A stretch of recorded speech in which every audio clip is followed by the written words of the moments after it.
first, Ms. Thomas, you had talked about laws. So I wanted to ask you, what are some of the laws and not so much laws, administrative state and rules that are coming down that are bringing about or ushering this across the U.S. So can you kind of speak to some of the laws that you're seeing or regulations? Yes. Well, what we're seeing is a lot of politicians, unfortunately, putting bills forward that aren't strong enough to really fight what we're trying to fight. Our parental rights bills turn out to be weakened before they're passed. The obscenity law never makes it. It always gets watered down. The divisive concepts bills, I'll speak to Georgia's.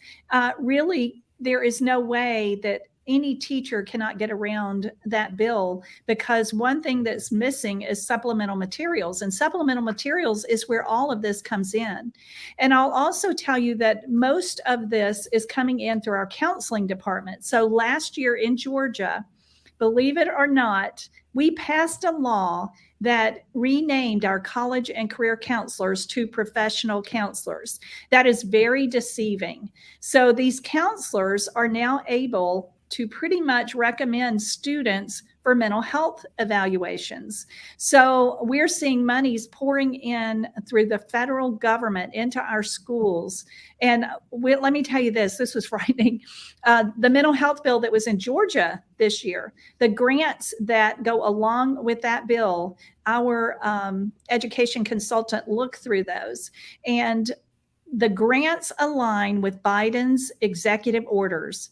Within those grants, if the state takes that federal money, they are required to do gender dysphoria screening. And they are, now that mental health is falling under behavioral health, if a child decides that they want to take hormones or anything, if they want to change sexes, the counselor can say, you are now being frightened and you're feeling anxiety, so you don't even have to tell your parents. I'm going to refer you to the mental health clinic. In Georgia, a child that's 13, this is a law that has affected families, can make their own mental health and drug addiction decisions outpatient only. But if a child gets pregnant and decides they don't want to have that baby, again, it falls under behavioral health and can just be sent out for the morning after pill. So a lot of this stuff is within our grants. So it's coming through grant money, it's coming through federal dollars, and it speaks volumes. We cannot seem to get them to say no to money. No, and they're always, there's always money. And matter of fact, all the local school districts are in their budget talks right now. They're going through their budgets and stuff, and so it's all money. It always comes down to money. But can somebody speak on what I said, how this is affecting the mental health of our children? Yeah, I would say that when you're sexually grooming a child, you're introducing sexual behavior way beyond what they can comprehend. And you're sexually grooming them beyond what they even understand. So, and when you engage a child, the younger you engage them, the more dangerous it becomes, because it sexually grooms them for trafficking, and it sexually grooms them for pornography, and it sets up all these different parameters that those little minds are not able to process. And when you look at victims of sex trafficking and pedophilia, they end up with split personalities because they put up barriers. That's the only way they can cope. And so when you introduce these concepts, when you introduce these agendas to the children, it's no wonder that they're creating such mental instability in them. And therefore, when they're sent off to counselors or mental health counselors, they're immediately put on medication, because that's essentially how they deal with it. And the pharmaceutical companies are making billions off of all this. Not only that, but then you've got them telling them, the kids, that they're in the wrong body, that God made a mistake with them. And so then they start grooming them for, gender ideology. And so it's a huge moneymaker for these people that are on the backside of this, that are incorporating all of this. And as I brought up, Lilly Pharmaceutical in Indiana essentially weaponized the school counselors. Rhonda Thomas talked about the school counselors. So they weaponized that to push this ideology into the schools. And what they did here was they brought in a radical from San Diego State who had ties to Marxists in our country and in the very high levels. And she was training all of our schools on how to incorporate this LGBT agenda. And so when you open that up and you are doing that against the parents' wishes, as they use the American School Counselors Association ASCA model in order to do this, they essentially open the gates for flooding the schools with this LGBT agenda, which most of the parents in Indiana had no idea that was even taking place, and their schools were all bribed to do it. We talk about the money, right? The schools were all bribed on how to incorporate this into their school. And right now we're seeing that happen because the money started doling out in 2017 and 2018. And then COVID happened shortly after the training year period was done. They had to go through 3 years of training.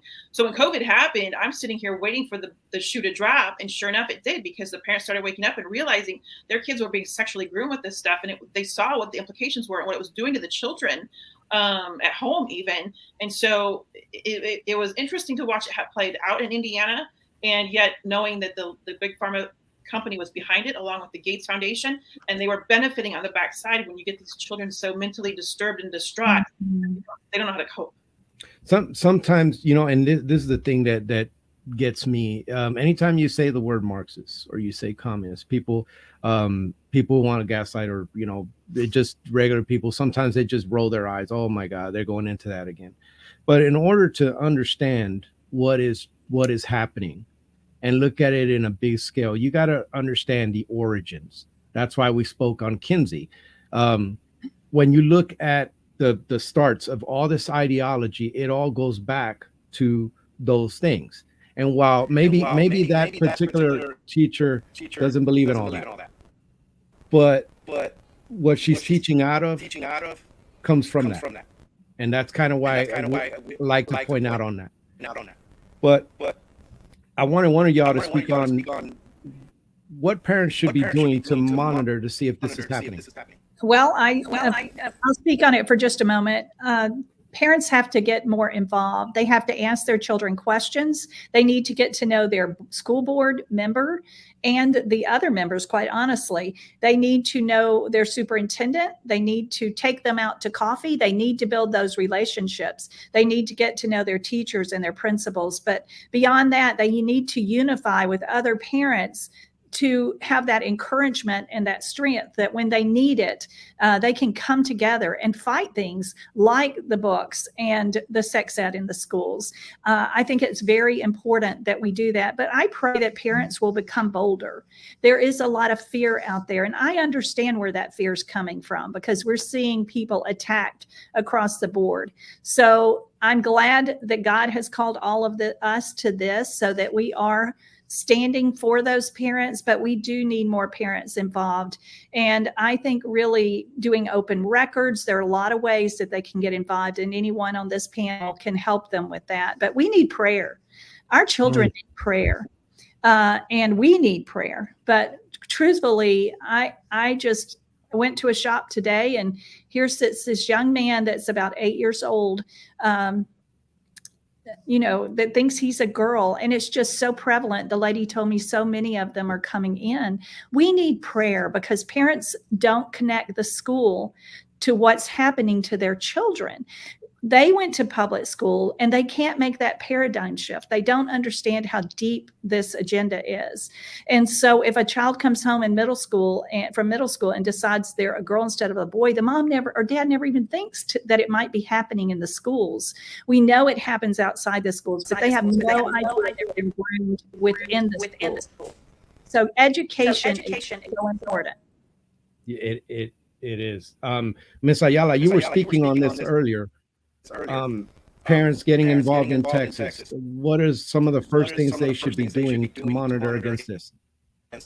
Well, I can tell you right now that when I sit down with a parent or talk to them over the phone or anyone at all, I share with them a resource that we have on our website, and it's an opt-out form of sorts. But I'm going to tell you right now, it's not for the faint of heart, and that's what I tell the parents all the time, because it has a listing of every single, well, I'm not going to say every single, because there's so many egregious things that are happening more and more all the time. But in that resource, you will find, and we also have it in Spanish, it tells the school and it puts them on notice what they are allowed and not allowed to have their child involved in. So for instance, if they're not going to they don't want their child to do any surveys. right? Because often through surveys, that's when they're putting these ideas in children's minds. And so on there it says, we opt out of all surveys. Okay, we opt out of all um, offense. Let's say um, the sexuality material that has to do with abortion, that has to do with transgenderism, that has to do with all of the things that we've talked about today. And it's pretty, for lack of a better word, it's pretty comprehensive. And so it's changing all the time. And what we do is we tell parents, this is a tool that you can take to the school, and they're going to know. Now take it with you and do it in an attitude, a good attitude, that you are working with the school, but that you are telling them, I'm in charge of my child, and we appreciate you, and we look forward to working together while my child is here in this school. But they know without a shadow of a doubt you are an involved parent, and so that's just one tool that you can use. We also tell parents, you need to become part of that student health advisory council or whatever their state has that is something like that, right? Or we also tell them you need to be a part of the organizations that already exist in your school. For instance, the parent-teacher organizations, the PTAs, the PTOs. You need to go sit and serve on committees, right? Because when you're there, like Rhonda was saying, you know your school board members, you've developed these relationships with the people at the schools where your children attend, then those are really the values, the behaviors, and the beliefs that are going to be implemented there. Because I was very heavily involved in church planning when my boys were small, and I was not very heavily involved in their schools. And now I look back and I say, I should have had more of a balance in my life. I should have been, yes, I was very much in a ministry, and I still am, but my boys were small, and I needed to be very involved and there. So not only like some of the other ladies have mentioned, we need to be behind these people that are changing the laws, that are voting for great school board members that relate to godly values. But once they're in there, we need to support them. We need to be there alongside with them, not just once they're elected, right? And just leave them alone. I think that's another thing that parents can do. And I always tell them too, look, you can't do everything. You can't. So pick the things that are the most important things to you as a parent for your children, but do something. Pick something that is going on at that school and be a very big part of it and make a difference. And I always tell grandparents too, because now I'm a grandparent and I understand what it means to be a grandparent. I mean, grandparents, your retirement might be a little different than you thought it was going to be, because we live in a different culture now. And your grandkids, your kids are struggling to just get, do their jobs and get their careers and doing what they're supposed to do, but come alongside them. And you can make the PTA meeting, I'll go for you.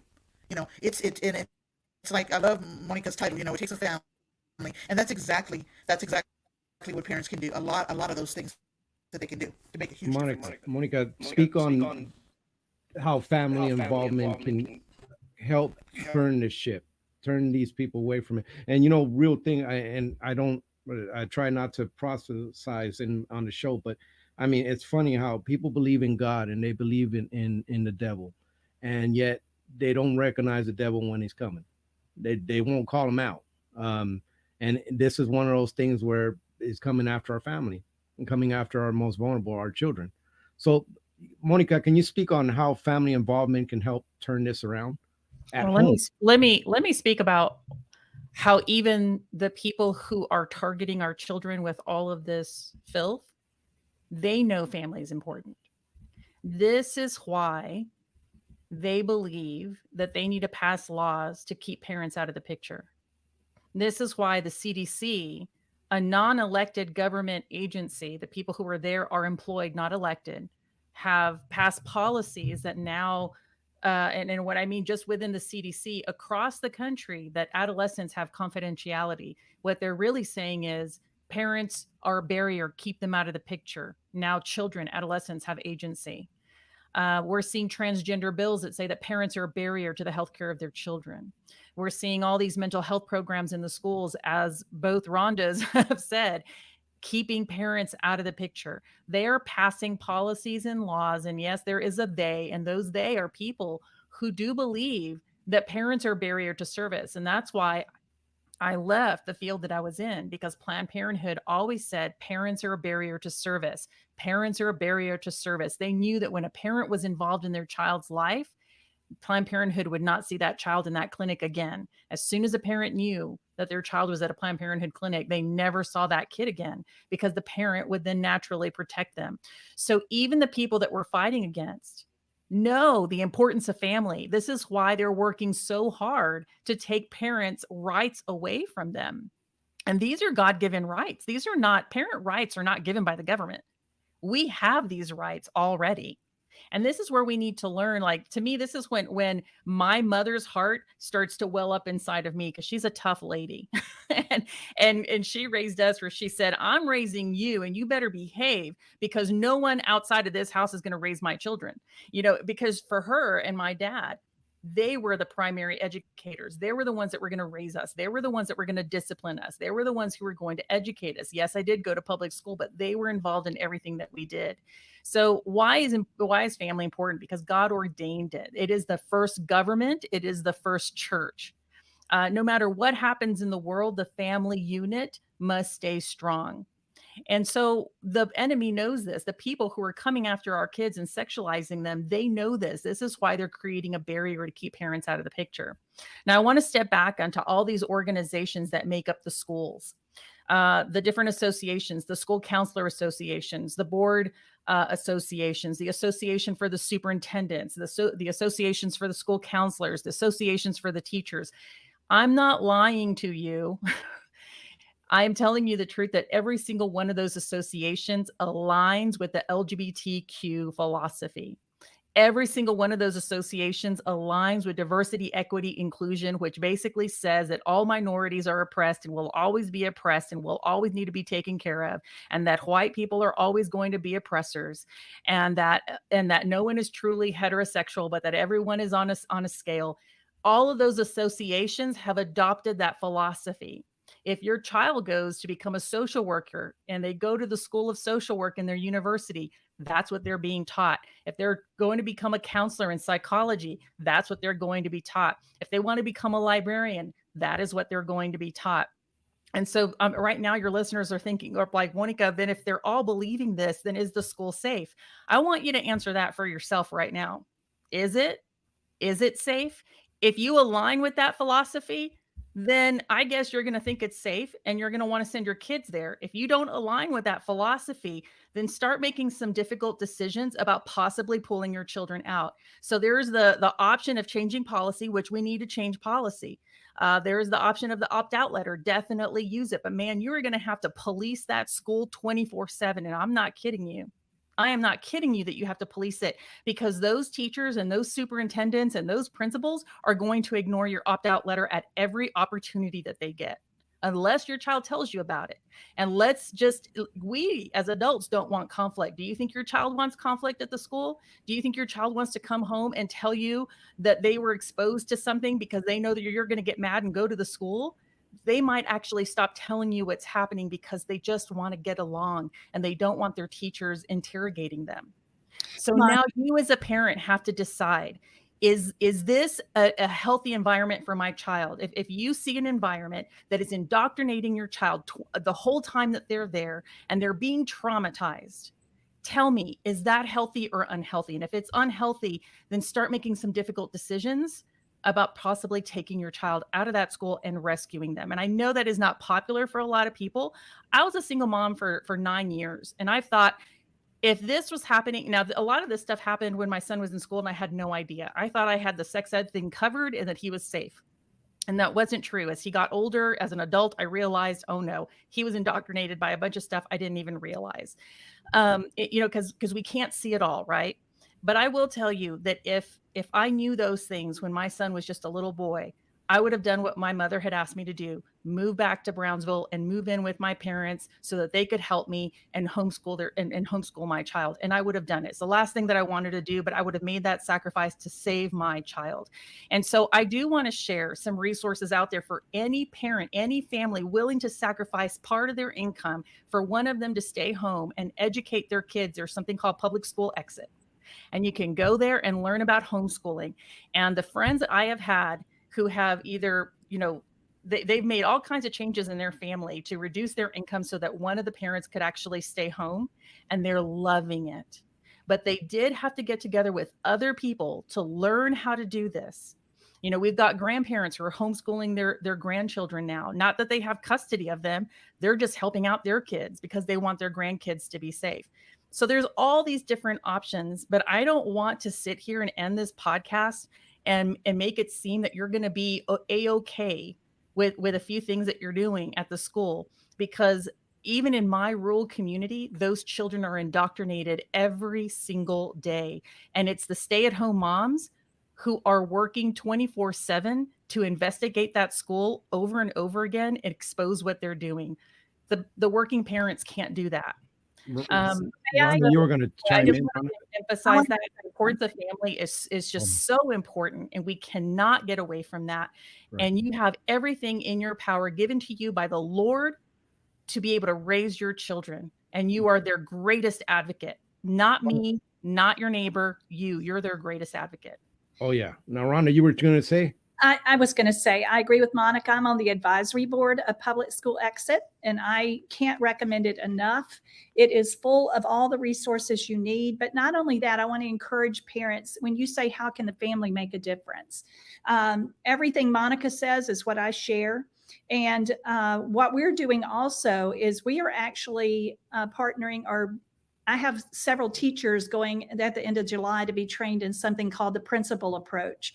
It is a Christian school model that really, as a Christian, it keeps Christ at the center of it. It really teaches the way our founding fathers were taught.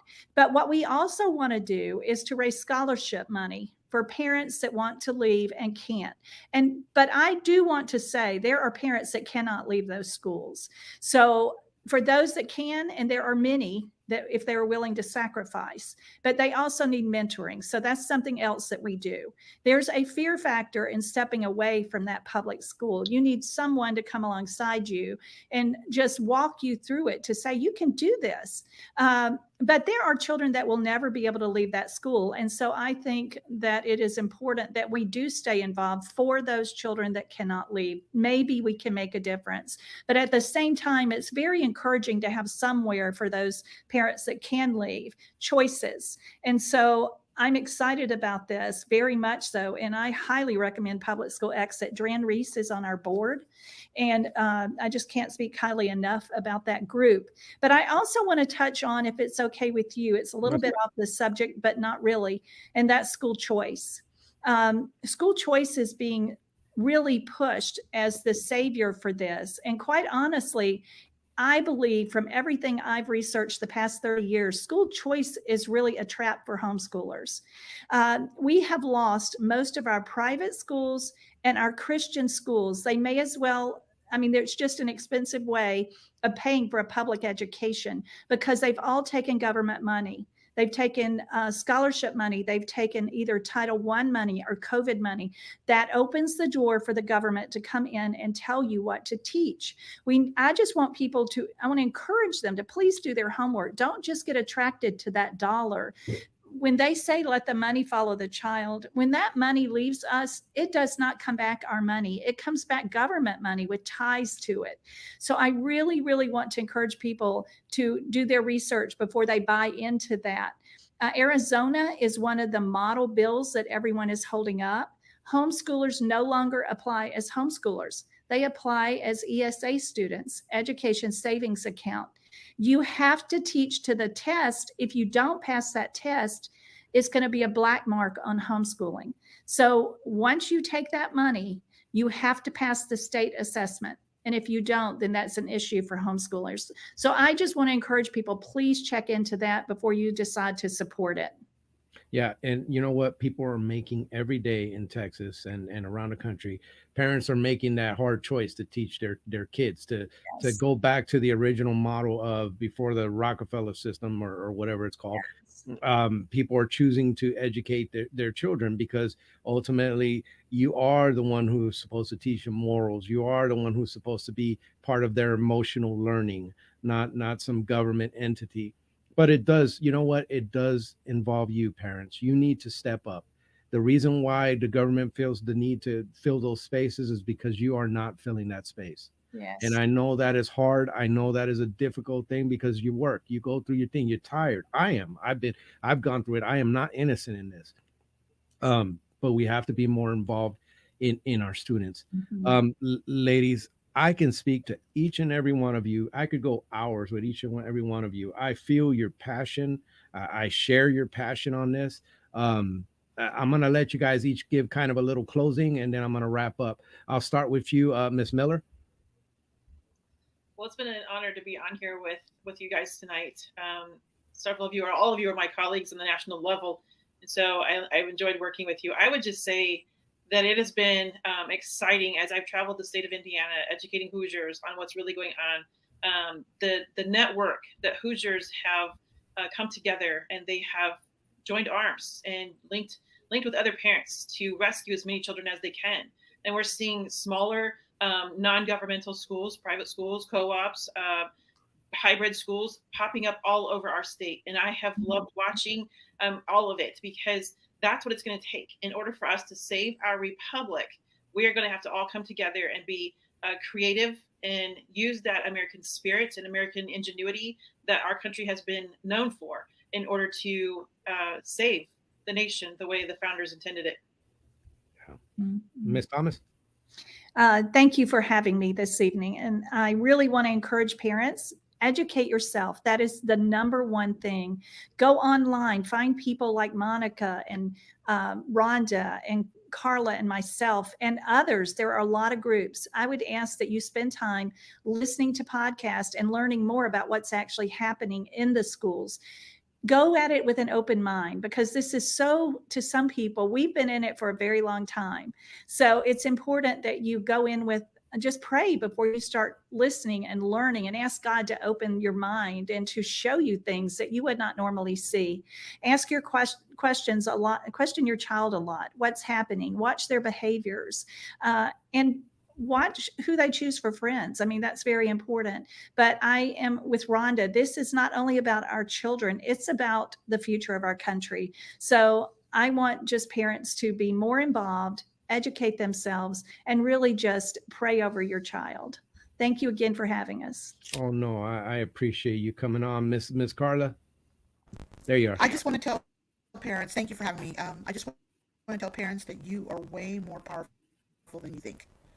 And I want to tell you that no one loves your child like you do. And you can do this with God's help. You can do whatever schooling that you choose for your child. You can do best by them, and you align yourself with others that care about their children the way you do, and look for groups like ours that can be of help to you. And, That's about it. and Miss Monica. I also want well, thank you for having us on here, and I also wanted to just encourage the parents that, like Carol said, you are so much more powerful than you think you are. And again, even the people working against you know that, which is exactly why they're trying to create a barrier between you and your children. So just know that you're being prayed for, and but I want you to be praying as well, and I want you to start having more time, or I want to encourage you to have more time with your kids. Really one-on-one time, going outside, playing picnics, whatever it may be. It doesn't have to cost money. It's literally going to the park or walking with each other, or, when the weather's nice, just sitting out and looking at the stars together. Anything that you can do to start really creating a relationship with your children, it's so important. And I also want to encourage parents to get involved, not only in their schools, if you choose to stay in the school, but in policy. And I know it can be really intimidating, but I'd like you to go visit a website called Texas Ed 911. It is a coalition of parents who came together and wrote some legislative priorities, which were accepted by our Republican Party here in Texas. And those priorities are priorities in education that were very pro-family. And so I want you to review those and see if that's something that you'd like to adopt for your state. And I'll tell you what, this last session in Texas, we didn't get everything that we wanted, but what really made the difference is that parents literally organized and bust into Austin, our capital, and went into that capital and took their priorities that were on the website, and they learned about the bills, because it was a coalition of parents, and they were all talking to the legislators, and the legislators were blown away because of the participation of all of these Texas parents from all over Texas, and it overwhelmed them. And for those legislators that wanted to protect children and family, they were so excited and happy, and they felt supported. And then those that were kind of on the fence, well, they wanted to jump in and support family too, because all these parents were there. And so we can do it because we just need to come together and show up. So go to Texas Ed 911. A lot of the work's already been done. You can read those priorities, see if that's something that you want to adopt into your state, and start working together, because you can do this together. You know what? And I want to say as I close this, and if you all could stick around after show for a second, I'll just have you a second. Thank you. As always, it's women leading the way. It's moms, it's grandmas, it's y'all are always in the forefront of taking care of your children. And not that men aren't, us dads do some things, but it seems to always be the women. And God bless you for doing that. Thank you so much for accepting my invitation on the show to educate my community. I hope to talk to y'all individually, because I gained so much knowledge, and I'm sure the audience has, and I know that there's more to say. So I appreciate you guys coming on. Thank you.